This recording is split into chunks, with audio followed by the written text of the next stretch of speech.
Македонија до февруари 2016 година ќе го легализира канабисот за медицински цели. Министерството за здравство во соработка со Агенцијата за лекови и медицински средства на Република Македонија подготви предлог закон за изменување и дополнување на Законот за контрола на опојни дроги и психотропни супстанции во насока на легална контролирана употреба на производи од канабис за медицински цели во Република Македонија. Употребата на канабис во медицински цели во никој случај не смее да представува само лекување, туку лекување со медицинска препорака и под медицински надзор, и истото нема да представува замена на конвенционалната медицинска терапија.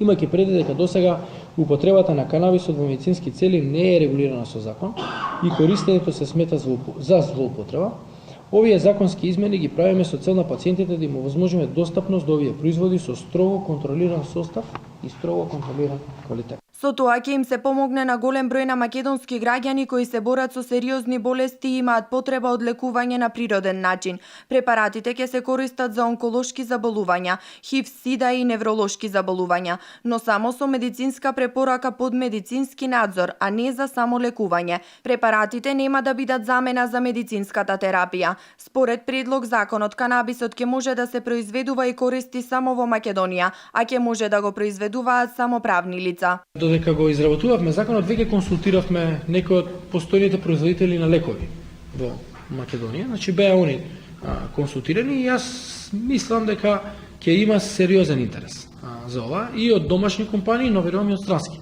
компании да произведуваат во Македонија коноп и пистиот да се преработува во Македонија и во Македонија се произведува лекот, односно екстрактот од канабис. Со тоа Македонија ќе стане 14-тата држава во Европа која го легализираше канабисот, по Чешка, Финска, Романија, Италија, Шпанија, Холандија, Франција, Австрија, Португалија, Германија, Велика Британија, Словенија и Хрватска.